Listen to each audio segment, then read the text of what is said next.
Patuloy na kinakalinga ng pamahalang lungsod ng Taguig ng tulong ang mga residenteng naapektuhan ng sunog kamakailan bilang tugon na bahagi ng financial assistance, food packs, sleeping kits at hygiene kits. Dagdag pa rito, magbibigay rin ang DSWD ng karagdagang tulong kabilang ang hot meals at family kits at financial assistance sa tulong ng tanggapan ni Senador Alan Peter Cayetano.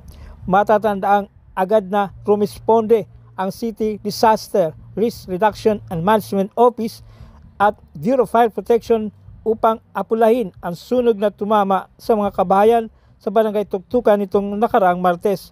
Matapos maapula ang apoy, agad nagtungo ang City Social Welfare and Development Office sa lugar ng sunog upang magsagawa ng assessment at intake interview sa mga apektadong residente. Kasabay nito, nag-set up agad ng evacuation centers sa Barangay Calzada at Barangay Santa Ana upang tiyakin ang maayos na pansamantalang matutuluyan ng mga pamilyang naapektuhan. Gusto namin, sir, manawagan yung tulong ni Sir Bongo. Yun ang gusto namin. Bakit po siya?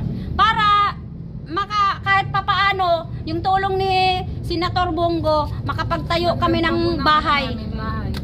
At mabili namin yung kailangan naming bilhin. Yung LGU natin, di sapat yung tulong na binigay nila? Hindi, okay naman, sir, kasi umabot din naman ang nasa malaki rin naman. Kaso sa mahal ng bilihin ngayon, hindi rin talaga sasapat na mabuo namin yung pangangailangan ng kagaya ng gamit namin sa bahay. Mga kahoy pa lang, mahal na.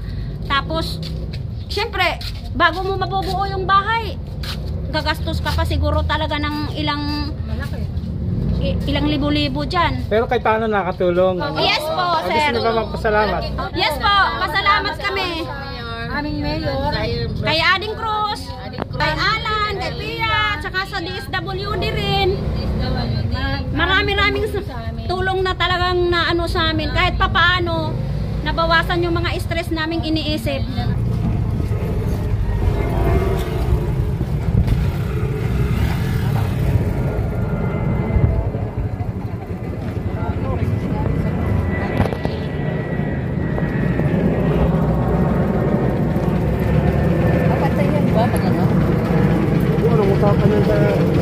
Kumusta po kayo rito? Morning, kumusta kayo rito? Okay, pero hindi pa rin nakaka-recover. Kumusta yung tulong ng LGU sa natin? okay naman. Okay naman po. Pero kulang pa rin. Kulang pa rin kasi maraming Katulad namin, May maraming hanap buhay damit kami. sa amin kasi may mga tindahan. Kulang tindahan pa rin. kami. Yun sa akin, dalawa na perwisyo, dalawang motor. Kaysa kinukumpare namin sa ibang nasunugan, nga nasunog nila, tolda. Sa amin, Iba nga. Pero sa amin kasi, katulad dito, dalawang motor, isang e-bike, isang e-bike. Ayan, tindahan, paupahan. ayan po. Pero pantay-pantay lang dalawang po ang motor, natatanggap. isang e-bike. Isang e-bike. May gusto ba kayong panawagan?